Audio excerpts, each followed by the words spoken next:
Hey folks, welcome back to another episode of Biz Talks. It is an amazing time to be here at Biz Talks right now. We've got a great lineup of business owners, business professionals that have been in business for a very long time. My name is Rick Gutierrez. I am your host and your business advocate. And this week I am super excited just because, as I mentioned, we have a great lineup, but more importantly, our first guest today is Mr. Jim Bradfield with NAS Wireless, and him and his company has been in business for a very long time. Not only his company, but his family has been in business for many, many decades, and we want to pick his brain. We want him to showcase his expertise and his knowledge in products and services. So, Mr. Jim Bradfield, welcome back to the show, sir. Thank you for having me, man. Absolutely. Great to have you. I feel like you're a walking encyclopedia when it comes to networks, and we just learn every single time that you are with us. And so, what do you say we talk a little bit about wireless networks? But before that, your family has been in the wireless world for over 100 years, as I mentioned earlier. I'm sure you have seen a lot of, technology changes during the time. Let's, provide us with a review of what new technology is on the horizon for Wi-Fi networks. A lot of times Wi-Fi networks are great. A lot of times they're kind of spotty and whatnot, but you must have some knowledge as to what's in the horizon for new Wi-Fi networks. So let's talk about that.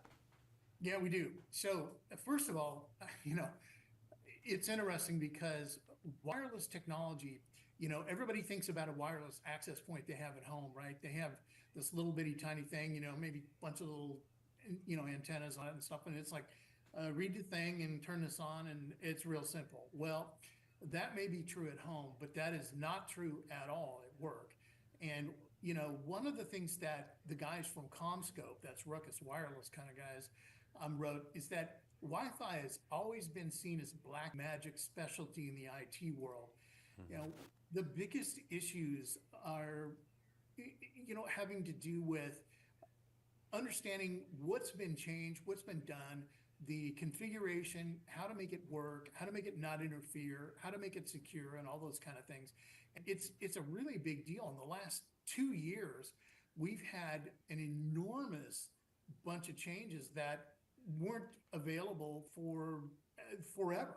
We started out in 1985 with the Federal Communications Commission saying, oh yeah, we're going to have wireless now. We've approved some services for 2.4 gig, and we had some things go on, where it was only 2 megabits per second, you had only 5 gigahertz, 5.8, that kind of thing. There was really nothing to it, and they named that thing Wi-Fi, and people think it's Wi-Fi fidelity, but it's actually a marketing group made it up because high fidelity, hi-fi was a big deal, record players back when I was a kid, right?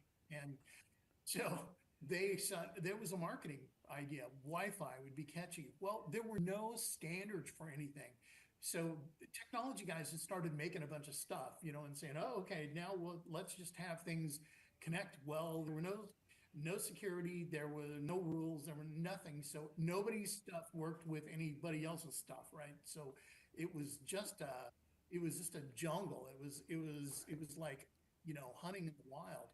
And eventually the IEEE, which is the Institute of Electrical and Electronic Engineers in 97, pretty much came up with a standard. And I was part of that group. And so I remember all of those days fighting each other, trying to figure out a standard. Well, essentially, we started out with something called a 2.4 gig band and a 900 megahertz band and all that kind of stuff. These are all just frequencies, but it didn't matter. That's what they opened up. It took a couple of years. It was only 2 megabits per second, which seems like a lot because dial-up modems back then were only, 2400 bits per second, right? So this was a pretty big deal. Well, we started out with that, and then it took several years to get to anything like, a real number, 600 megabits per second. And then in 2013, we started with, oh my, we have, 6.9 gigabits per second. Gigabits is really a lot. That's gabillions and gabillions, and that's way more than dial-up and way more than networking was. So everybody was cool. We still didn't have a whole lot of correct design or anything. It was just basically, oh, let's put one over here and put one over here. And we designed for what was called coverage and all that. And it was just Right. kind of a thing to have, you know, and we didn't run major systems on it or anything. Well, yeah, eventually we got to 8 years later, there was nothing but Chris, right? We had 6 gigabits, but then nothing. And then all of a sudden, somebody came up with, well, in 2021, whoa, we have a whole new spectrum. We have new wireless. We have 5 gigahertz. We have 2.4 gigahertz. We have gigahertz. Everything coming out. Wow, you know, and all of a sudden we had a huge amount of spectrum available. So now it was introducing the Internet of Things. Everything was connected via wireless. Well, that was a good thing, except nobody knew how to actually design the networks properly. So they just made noise. All of these things were just noisy. You would put too many in, you know, a guy would say one here and one here and one here. Well, you either didn't have coverage or you had too much coverage, you had noise, you had all kinds of problems. But we did have the capability of doing 4K and 8K video and things like that. So you actually had a real network, you know, a real system going on where you could actually conduct full business with all over wireless. And actually, airports and things like that, we talked about once before. Barbados Airport, Brantley Adams, was fully wireless, the only fully wireless airport in the world. But imagine nothing was connected to anything. Everything was wireless. Right. So that's a that is a really big deal, you know. Yeah. And so, you know, now what we've done is over the last 2 years, we have really confused the heck out of people because they've gone from this 5 gigahertz to now there's 6 gigahertz and all kinds of bandwidth and all kinds of additional things that these things do. And the issue is typically what happens is the guys don't know how to configure them. They don't know how to keep them safe. You know, they don't know how to do security on them, and it's really a big problem. And so that's where guys like us get called in, right? Because most of these guys, you know, it's a very technical term that we get called. You know, they call us and say, "Hey, our wireless sucks." Well, what's that mean? Well, it just doesn't work. Well, that can't be right, you know, and it's because they all went and said, "There's one, we need one." You know, and Yeah. they didn't bring in a professional to work with it or test it or anything like that. So there was no network planning. Um, and it's not secure. So Jim, I'm gonna pick your brain a little bit because so many amazing things that you said, and I'm being like a sponge over here. I'm taking everything that you're talking about. But first and foremost, I was really blown away by the fact that you mentioned that the actual term or the initials Wi-Fi were derived by a marketing team, if I heard you correctly, Yes, that basically was just a spin of high fidelity, which was used of a particular type of level of sound from vinyl records, yep, right? right. That is pretty interesting. And so I imagine that the Wi-Fi, obviously, it means wireless fidelity, I'm guessing. So Um, it really doesn't mean wireless fidelity, but what happened is that, you know, the guys internally thought that fidelity would be a really good idea, but the marketing group didn't ever call it wireless fidelity. They just coined the phrase Wi-Fi Wi-Fi, yeah, because hi-fi was the big deal back then, right? right, Back in the 90s, that kind of thing. So we still had vinyl records and all that. So yeah. that was a marketing term, and that's how everybody started figuring out that wireless was a big deal for them. Right, absolutely. So I heard you mention, that there is everybody's well, everybody started like 2.4, and then they went to like a 3G, 4G. Now I believe most phone carriers are like at a 5G, I think. But I think I heard you mention also that there's also now a 6G all the way to maybe a 7G. Is that correct? So, And so what happens, exactly what you're saying is what happens with these guys. So there's a convergence between the phone carriers, cellular carriers, and Wi-Fi, and people get a little bit confused with that. Now, what we have in Wi-Fi is we had 4G, you know, Wi-Fi 4 rather, not 4G, Wi-Fi 4. And then we had Wi-Fi 5, and then we had Wi-Fi 6 and Wi-Fi 6E and now 7. Well, in the phone carrier side, you have what was called 3G, then 4G, then 5G, LTE, and those kind of things. And that's a whole separate system. That's not Wi-Fi. That's cellular, Right. and we work with both. And they are confusing. What happens? There's a convergence now where everything is going to go with 6 gigahertz. So what they have is a frequency 6 gigahertz that got opened up by the FCC to allow them to have a heck of a lot more channels and way more bandwidth. And again, you know, one of the things that happens is you have a huge amount of throughput, but it really becomes an issue with their design. People didn't know what they were doing. And, Right. you know, they have a very huge wide channel. And the difference is that these guys who are supposed to be IEEE and all together on the same group, they made this thing called Wi-Fi 6, which is a 5 gigahertz kind of radio.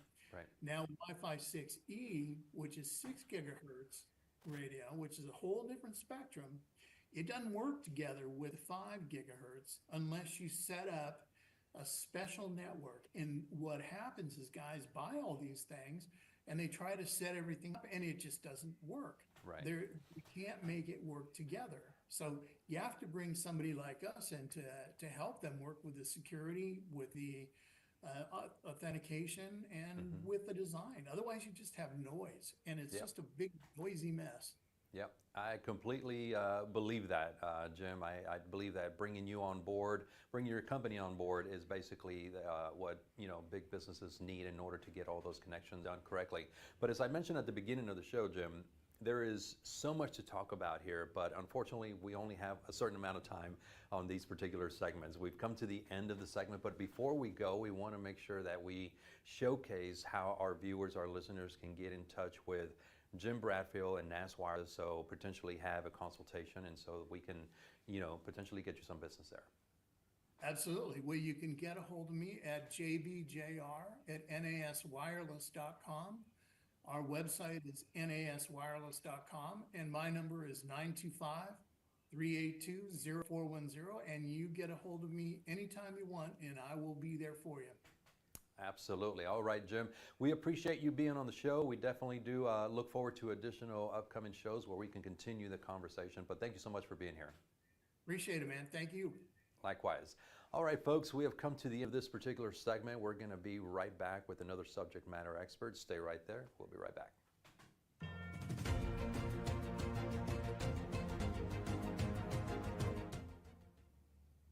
Are you nearly maxed out on your credit cards? It doesn't matter if you're using your credit cards for fun or to survive. At the end of the month, your statements come in, and you can either pay them or you can't. If you can't, late fees and interest rates get tacked on. And now you're struggling just to make the minimum payment due. Do you feel trapped? Am I talking to you? Good, because I personally researched some companies that can help you. They may be able to reduce your credit card balances by 50% and stop the late fees. If you qualify, please call our special debt hotline number right now for a complimentary free 5-minute consultation. Deal with your credit card problem now before it gets much worse and put more money back in your pocket. Trust me, I've been there too. Call right now. Call 855-993-2096 right now. That's 855-993-2096. Do you have diabetes? If you have insurance, you may qualify for a new continuous glucose monitor. With a CGM, you can continuously track your levels and trends, spend more time in range, significantly lower your A1C, and share important data with loved ones and caregivers. Most importantly, a CGM eliminates the one thing most people with diabetes hate: painful finger sticks. Take charge of your health. Order your new continuous glucose monitor today. If you use insulin, and have seen your diabetes care provider within the last 6 months, you may qualify for a CGM today. We'll do all the insurance paperwork and deliver your new CGM at little or no out-of-pocket cost to you. Medicare and most insurances cover continuous glucose monitors, so don't wait. Have your insurance handy and call the CM Health Hotline now.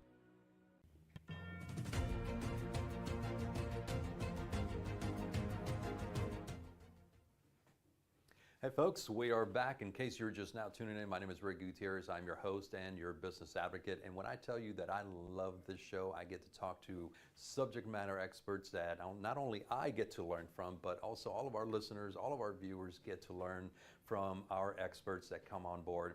And today, on this particular segment, I'm really excited to bring back Dr. Alan Badu, who is an expert in AI, and he's, like I said, like a walking encyclopedia when it comes to AI. So we get to learn all from him. So welcome back to the show, sir.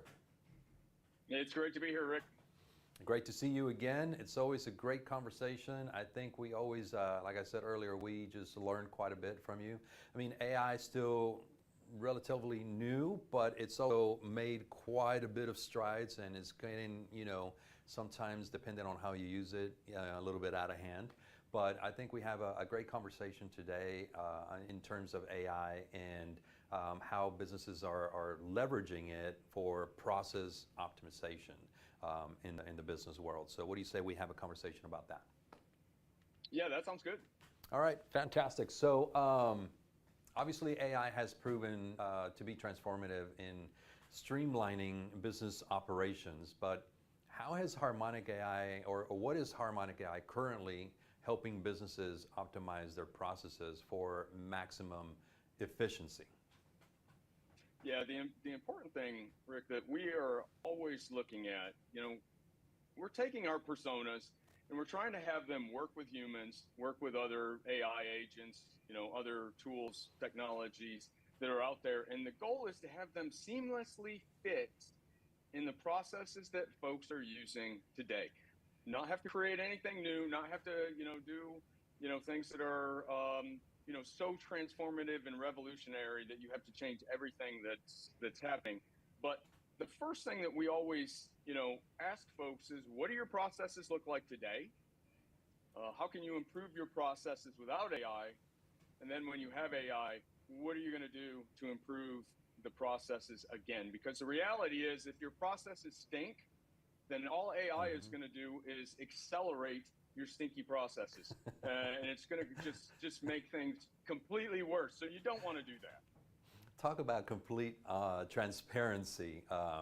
That is exactly what happens. I use the terms trash in, trash out type of situation too. That's where right. If we give AI trash, it's going to output exactly that. And it's not your typical search engine or anything like that. So many businesses, obviously, through AI or trying to implement AI, they see a lot of challenges, right? They face a lot of challenges of implementing AI to their current processes for optimization and things like that. So how does your team support your clients through these challenges? I'm sure by now you guys have had some type of system processes yourself to be able to navigate each business or business owner through the process of implementing AI in their business.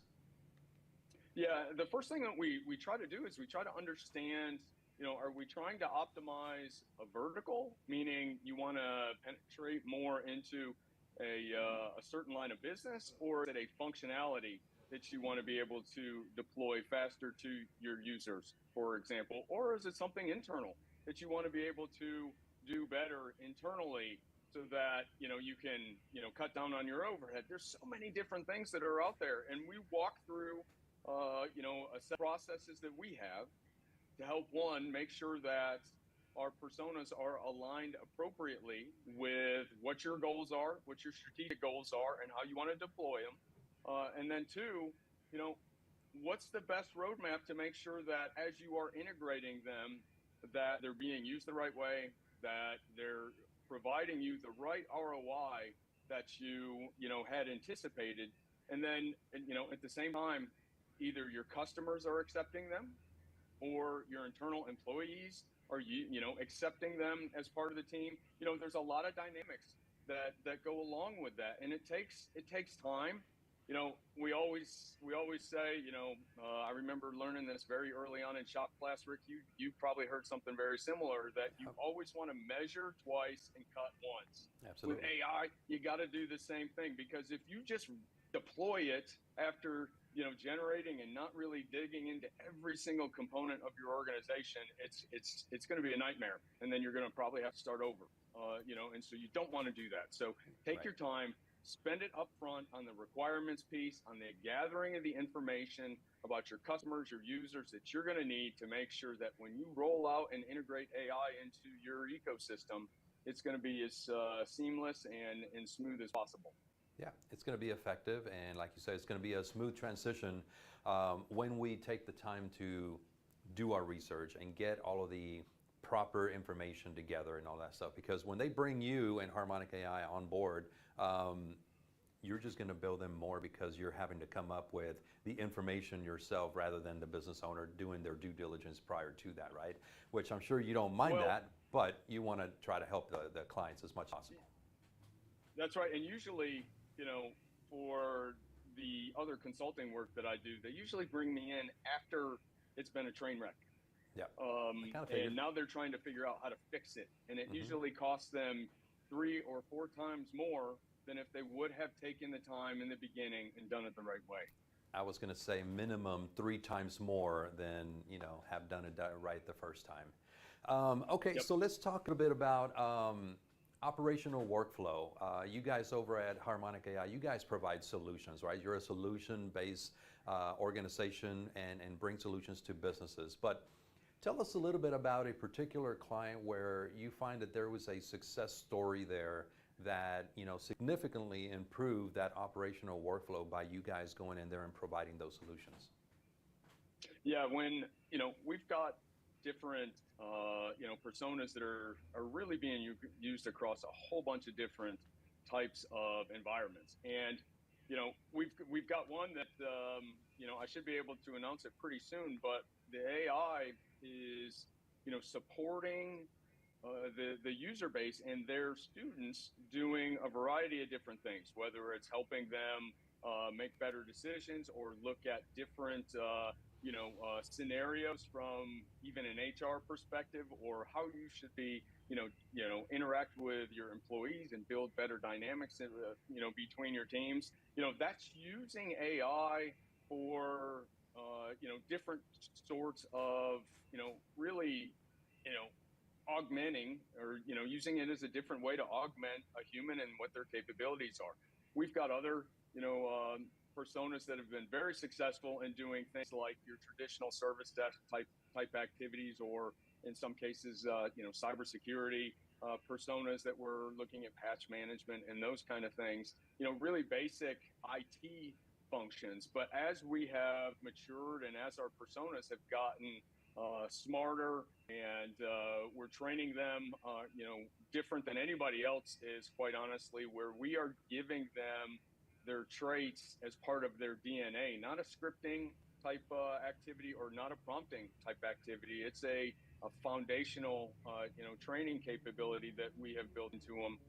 That has allowed us to really deploy a bunch of personas to solve really complex problems. We're talking about system-of-system problems where you've got one persona focusing on a certain aspect of the problem, another one a different aspect of the problem, and then another persona, for instance, that is wrangling all the other personas and bringing that information together and really translating it into something that humans can interact with. And that's where we're going with our stuff. Yeah, no, and it's an amazing way to get business owners to realize and know that it's something that you have to continue to think about bringing on board and adapting into your business. But with that said, let's say when those businesses actually do move forward and say, okay, we're going to bring in Harmonic AI, we're going to implement AI. Businesses evolve, right, all the time. How do you guys foresee the role of AI in adapting to dynamic operational needs for the future? Yeah, they have to, our platform platform that we have that we're building our personas on, they are, the personas are dynamic today. Now, as you roll them into certain environments, though, they may not be, right? It just depends on what they're trying to do. So, I always tell people that, just like any other problem, you want to break it down to its smallest component. And then you have a persona focus on that specific component. And then as you try to scale, you add more personas or you add additional components to what that workload of the persona is. But you're not trying to build the entire solution in one persona, because that's not going to scale. That's not going to be as dynamic as you want it to be. And it's not going to be as flexible as you add, or we add, for instance, new or more capabilities to what our personas can do. And so you've got to really think of the now. This is what I want to accomplish today. This is where I want to go. And this is what I'm going to do to allow myself and my organization to get there. That's why treating AI as part of your strategic roadmap is so important. If you don't do that and you don't have a plan, then you're just guessing. And that's, again, not successful. Yep. No, I totally get it. I think you are basically like I said, walking encyclopedia and or the expert when it comes to AI. And it's an amazing opportunity to have you here and not only educate me, but educate everyone that is watching, everyone that is listening, because this is, as Howard Hughes once say, this is the way of the future and there's nothing we can do about it. That's right. Train's moving. Yeah. Get on the train or get off. Get on the train or get off. That's absolutely right. So, Dr. Madu, we've come to the end of the show, but I don't want to go without providing you with an opportunity to let our viewers know, how can we get in touch with you? What's the easiest way to get in touch with you? The easiest way is either to go to my website, alanbadeau.ai, or, folks can also go to harmonicai.ai, or they can watch my show on NowMedia on Wednesdays at 6 p.m. with AI Today, hosted by, myself. I go into some really interesting, test cases and use cases, and I show people live that, I can make mistakes just as easy as anybody else. And it's just like the old video games. You hit the restart button, start all over again. So Absolutely. A lot of fun interactions there. Great way to get that plug in for your show. I appreciate that. But yeah, folks, we've come to the end of this segment. Dr. Madu, thank you so much for being here once again. It's always a great pleasure to have you. We are going to cut into a quick commercial break. We'll be right back with another subject matter expert, so stay right there. We'll be right back.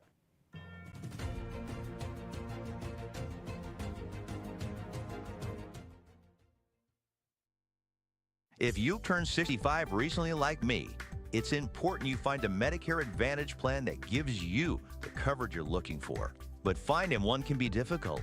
The best thing I did, and I suggest you do the same, is call a licensed insurance agent and let them walk you through your Medicare Advantage plan options. There are so many benefits you have access to, so make the call now and let the representatives explain everything to you. Our licensed insurance agents can offer you a variety of Medicare Advantage plans. Plus, the call is free, the information is free, and there's no obligation to enroll. We're here to make it easy for you to select a Medicare Advantage plan that may work for your needs. Finding a Medicare Advantage plan can be easy if you do what I did. Make a quick call right now to learn more. Thank you. Call 800-749-7781. That's 800-749-7781. Call now. Do you have a car sitting around you want to get rid of? Well, here's a great idea. Donate your car now to help local veterans in your area. Yes, just make one fast call to the Veteran Car Donation Program. Within a few days, we'll come and remove your car for free. You can donate any car in any condition. We'll use our vast network to sell it. The proceeds raised go to help local veterans and their families. And you get a tax deduction. And all you need to do is make this free call. Clean your yard up, get rid of an old car, and help the vets. We make it easy. Make this free call now. Book your fast and easy pickup. Call the Veteran Car Donation Program now.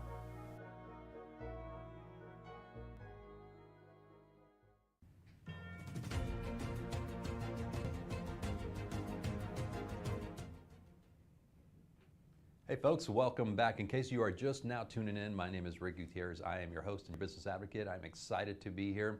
I'm always excited to be here. To be completely honest, I love doing this show, and the reason why is because I was just talking to a good friend of mine who I'm going to introduce in just a minute. I love doing this show because I feel like I am a walking sponge, always learning from subject matter experts. Every single guest that we have on the show is an expert in their own right, in their own field. They've been in their industry for so many years, and they have all of the knowledge. They've been there, they've done that, so they want to showcase their experiences to us, but not only their experiences in businesses, but experience in their products or services that they provide to all of their clients, and how they are learning every single day with all of the changes that are coming up. So right now I'm going to bring up a gentleman who is not a stranger to the show, extremely knowledgeable. I want to call him an expert in the real estate world. So Mr. Ricky Chavez, welcome back to the show, sir. Hey Rick, it's a pleasure to be back. Thanks a lot. Absolutely. We love having you. I think we always have great conversations, and I think we're going to have some more additional conversations as the weeks go on. But thanks for being here. I think the real estate world has changed quite a bit. Just in recently, this year alone, there's been a lot of changes in compensations and how all of that happens. Some realtors happen to think that it's always been negotiable. It's always been there, right? It's always the seller always has the ability to negotiate. But let's go back a little bit. About maybe 4 years ago, we came out of the pandemic. The real estate market took a little bit of a different turn, or a little different approach. And I think that's what we want to talk about a little bit. The last 4 years have been interested in the world of real estate, particularly in the residential side. Markets have shifted quite a bit to where some markets have more inventory, others don't have that much inventory. So what do you say we talk a little bit about what's been going on the last 4 years, and we'll sum it all up within the 10-12 minutes that we have together. And let's talk about seeing a significant change since the pandemic. What are the trends that you have observed through post the pandemic, and how have they affected the buying and selling strategies for your clients? Well, I think one of the biggest things is kind of preference for space and flexibility. I was on a call earlier today with a lender who now works strictly out of his home. He was talking to me about just getting into an RV and driving off and working on the road, because now, unfortunately, the pandemic taught us some things. And that was how flexible employers are and how they can work. With the remote being a big deal, people are starting to live different. Everybody knows during COVID, so many houses were bought and sold, and it was because people were realizing that the space they were living wasn't conducive to their business and their lifestyles. So, they built bigger houses, or they went looking for bigger houses. Now, because nobody go anywhere, they look for houses with pools. The pool market, it just totally grew. People went from being suburb, and then rural demand became a big deal. I've literally started in Katy, moved to Cypress, and now I'm in Tomball over the last couple of years. Smart home features and energy efficiency. So, everything, I walk into houses with people and they just talk, turn the lights on, do this, do that. It's just an amazing world we have going on out there. The desire for multi-generational living. There's a lot of cultures that are out here that want to buy homes that are conducive to taking care of their parents. One of the homes that a couple of builders do what they call next-gen homes, where they literally have a full house, and then the living quarter next to it's like a suite. Has a bedroom, dining area, kind of living area, then a kitchen area, then its own garage. And in these homes, they have their own entrance and exit, as well as the entrance into the home, which gives their parents a little bit more flexibility, and makes them feel like they are in charge of themselves. Other people are looking for vacation type resorts. There's a lot of vacation homes purchased. I believe during COVID, Florida was a big deal, and Texas was number two. People are going to where, they can go in resort type living. A lot of the builders are designing their developments around splash pads, waters, lakes, stuff like that. and then low inventory, quick sales. That was a big deal back then. Yeah, I think there's a lot to be said for the real estate world, right? There are so many different. I mean, not one transaction is the same as the other, and not one client is the same as the other. Everyone's situation is very unique, and I think your level of expertise, what you bring to the table, it kind of goes into my next question for you, because I think that your level of expertise, you've been doing this for quite some time. You've got a team behind you, right? That you coach Right. and you support and things like that. So the world of real estate is it's kind of like on a balance beam, if you would. There are so many inventory homes, but there's also a lot of new developments, right? There's a lot of Right. new areas that are coming up. New builders are providing incentives and so many different things. So for clients that are looking to purchase their first home in this particular climate, in this area now, not area, but era nowadays, Sure. what specific advice would you provide to your buyers to guide them in what potentially could be a better informed decision for them?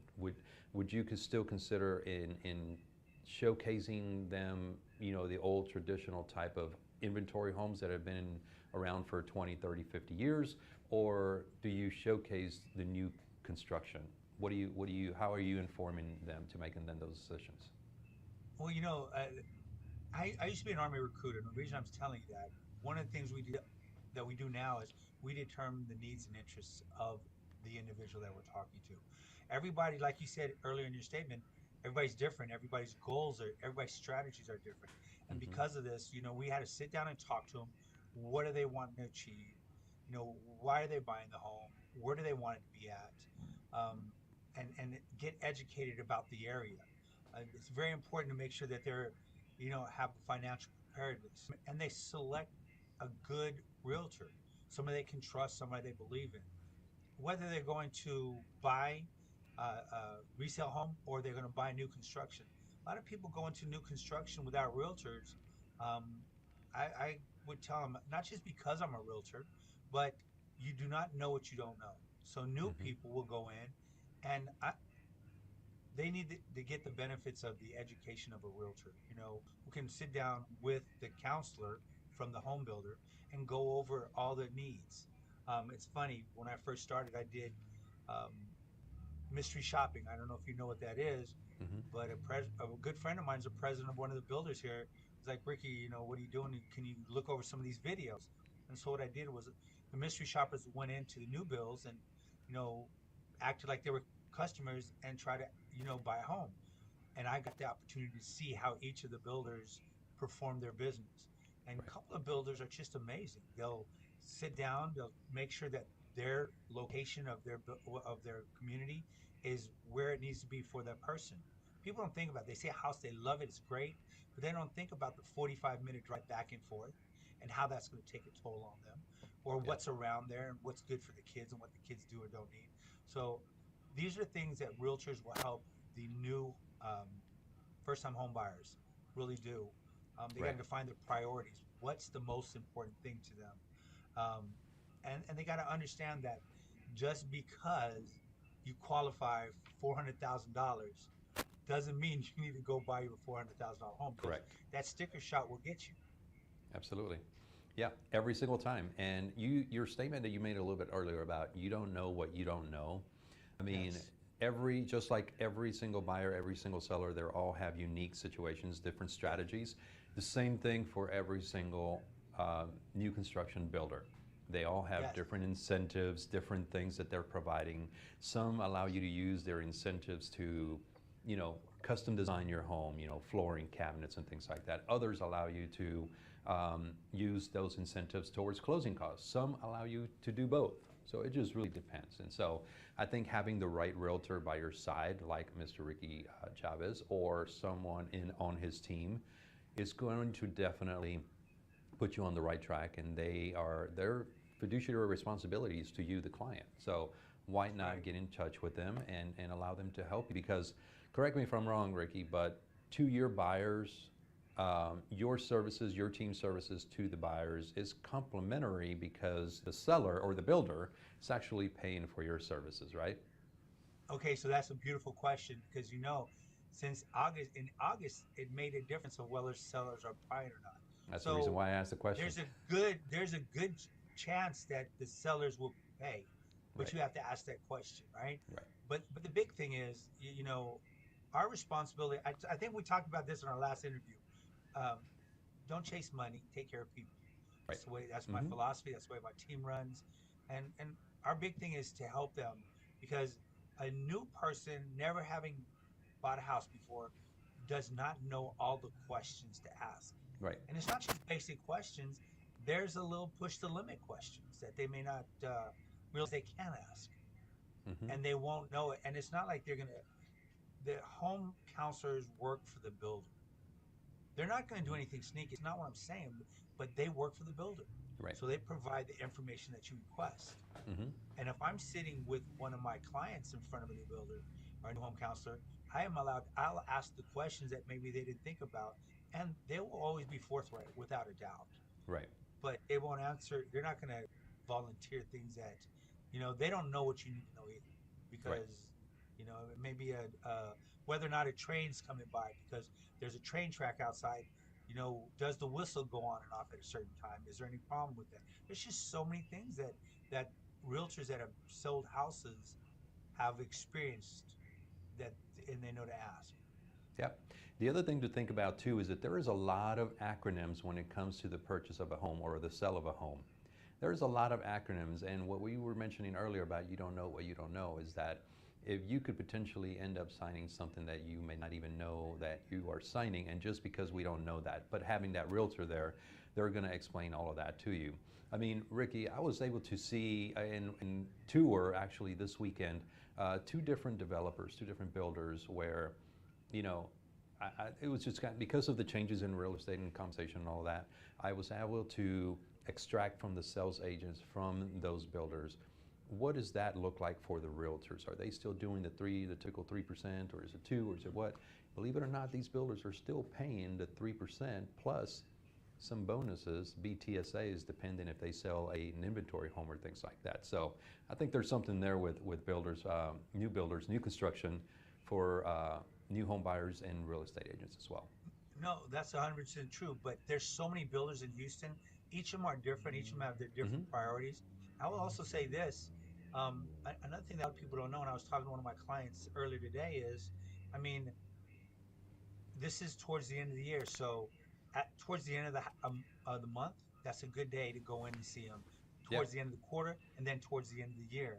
Absolutely. Because, you know, builders they have houses on the ground right now that they want to sell, and so the incentives start changing. January it goes back, and it's just always a cycle.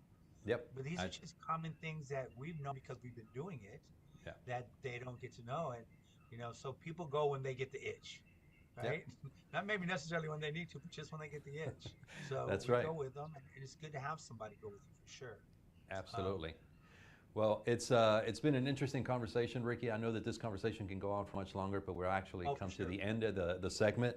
But I want to thank you for being here once again. I think you're, like I said, walking encyclopedia when it comes to real estate. You and your team do amazing things and continue to help some really great people. So thank you for being here. I appreciate your time. I appreciate you. All right, folks, we're going to take a quick commercial break. We'll be right back with another subject matter expert. Stay right there.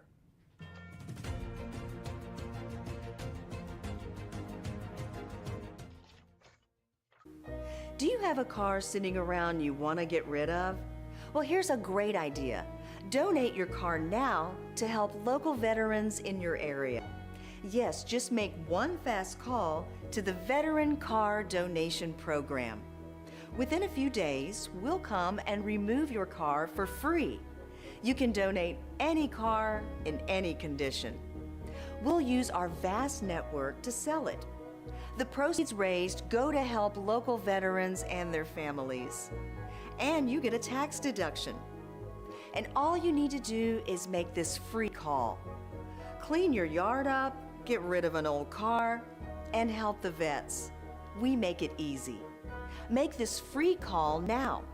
Book your fast and easy pickup. Call the Veteran Car Donation Program now.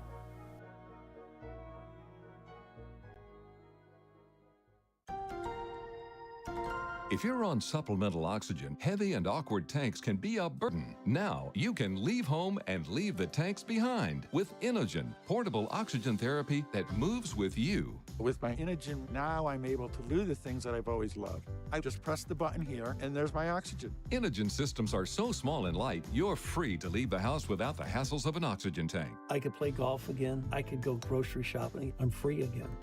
With the Inogen, I can handle my own oxygen. I can carry my own oxygen. I go anywhere with this. Look how small it is.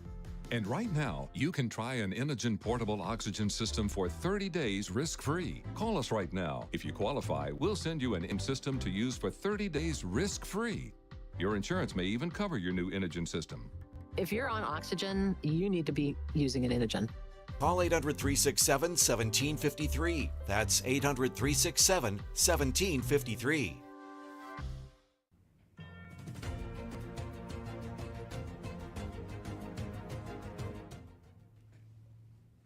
Hey folks, welcome back to Biz Talks. Thank you for being here. In case you're just now tuning in, my name is Rick Gutierrez. I'm your host and your business advocate. I am having a great time today, and as I do every single week, because I get a chance to educate myself by interviewing subject matter experts. Everyone that's on this show is an expert in their field, and so I get to learn a little bit from them every single week. And not only I, but you, the listener, the viewer, you get to learn a little bit too. And in case you do want to get in touch with our panel of experts, you will have the ability to do that, so because they will also be able to showcase how to get in touch with them. But more importantly, we want to bring up Takmina Watson, an immigration attorney who is doing some fantastic things. And so welcome back to the show, Takmina.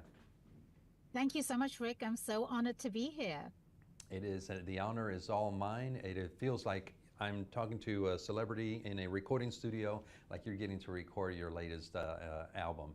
So once again, thank you for being here. We got a great conversation in the realm of immigration law. So what do you say we get started? That sounds amazing. Let's do it. Fantastic. So this particular subject, it was suggested by one of our viewers, and it's about navigating complex immigration law for entrepreneurs. It's a little bit different than just your traditional immigration law for those applying for any type of visa or status or things like that. So one of the things that we want to kind of just get out of the way is that immigration can be daunting, right? Especially for entrepreneurs. What are some of the biggest hurdles international entrepreneurs face when trying to establish a business in the U.S.? You know, Rick, that's such a great question, and I'm so glad your viewer brought that up. America is about businesses. It was built on the back of small businesses, and it's businesses that are creating jobs every day, adding to our economy.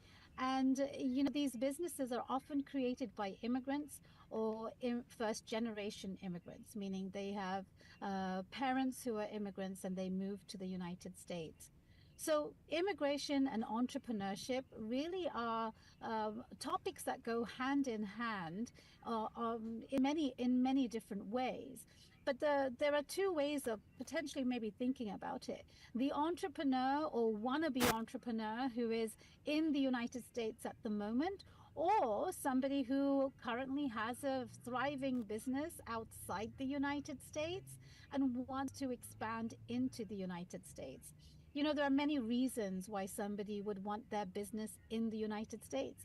We have one of the largest consumer markets. We have one of the biggest sources of, ecosystems for startups and entrepreneurs. Whether it's investors that you need or accelerators, different type of resources are all here.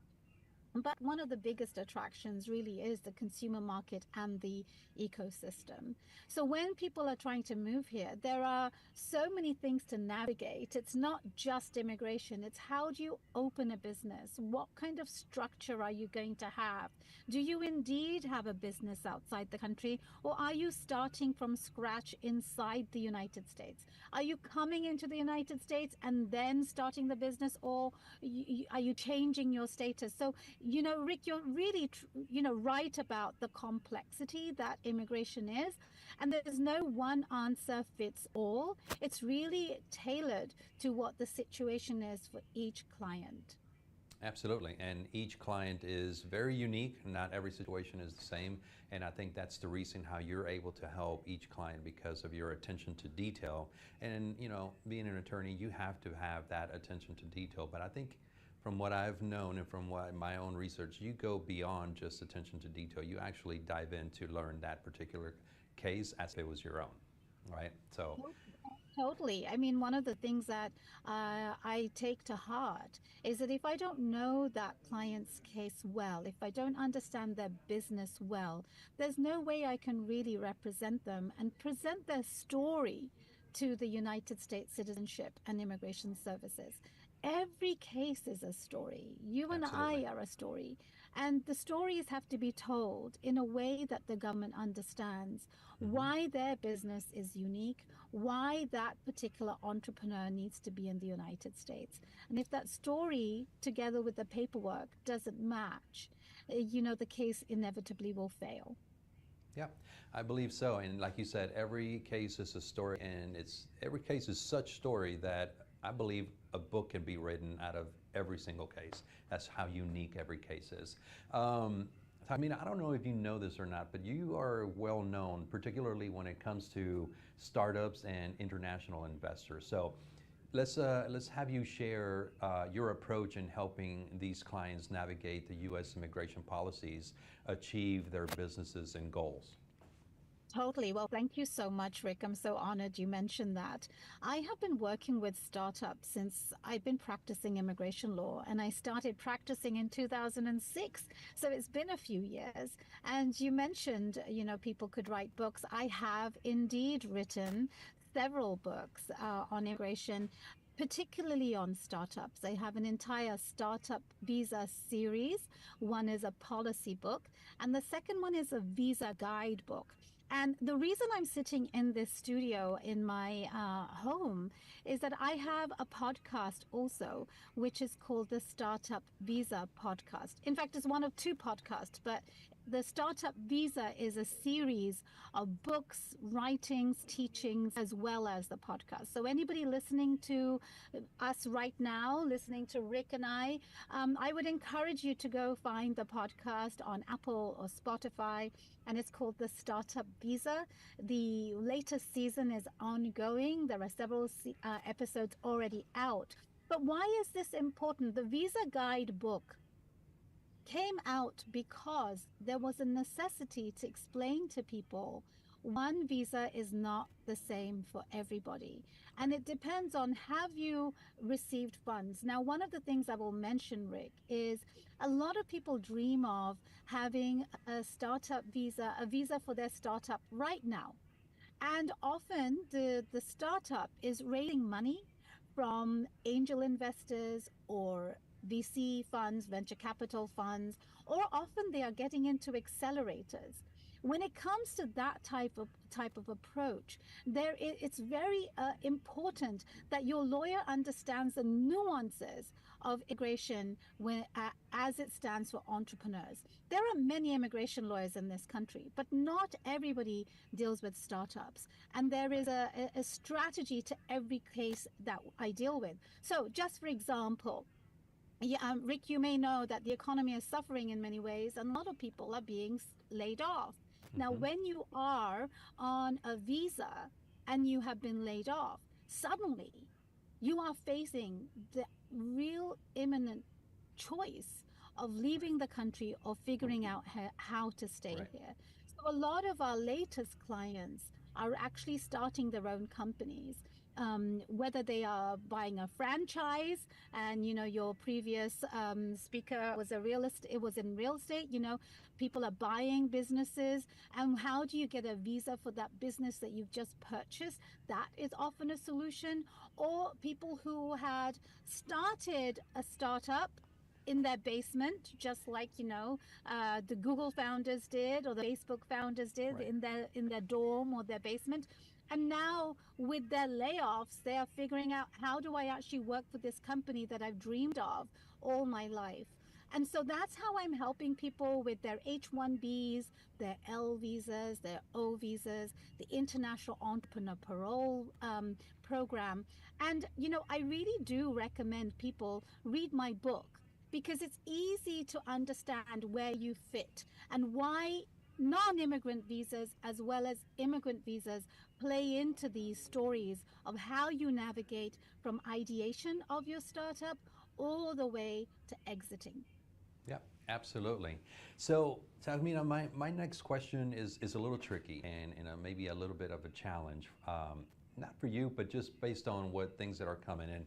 They're telling me that we have 2 minutes, but I just really want to get your thoughts on this, or if we can get it in within 2 minutes. But obviously we are in an election year, and actually election day is tomorrow, right? For all of those that have cases within the hands of the immigration offices, what do you tell your clients as far as, new administration coming in? What's your advice? What do you tell your clients? Thank you so much, Rick. 2 minutes. Well, first of all, please, everybody who can vote, vote. Get out the vote.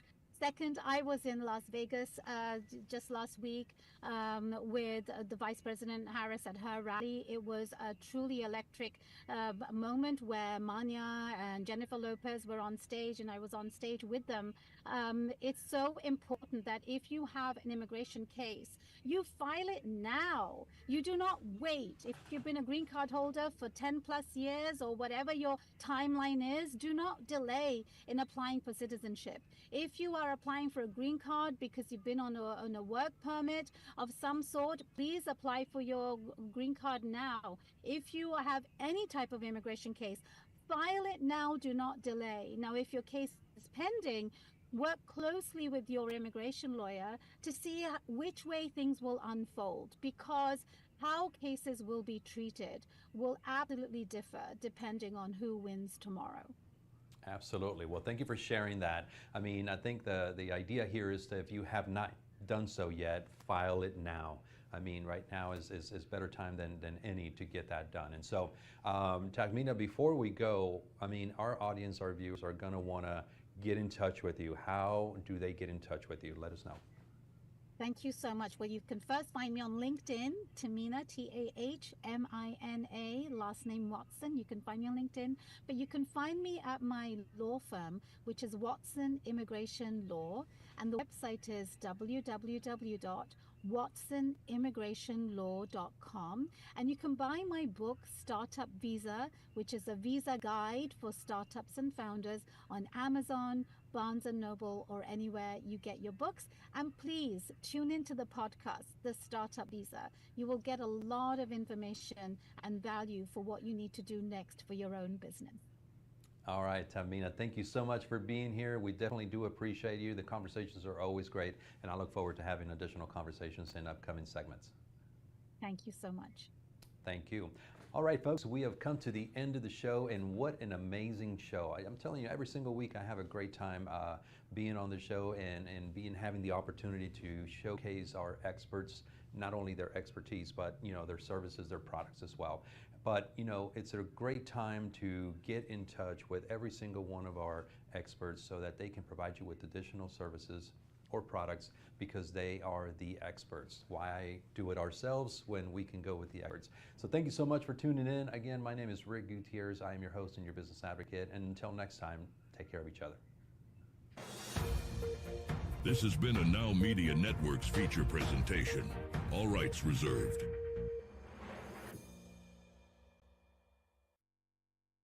What if you could make a free phone call and reduce your car payment by as much as $83 a month? Right now, you could be paying as high as 20% interest. Your new interest rate could be reduced to as low as 2.48%. You can refinance any existing car loan or leased car and save money every month. Take 5 minutes of your time right now. Make this free phone call and learn how to save hundreds of dollars a year by refinancing your existing car loan.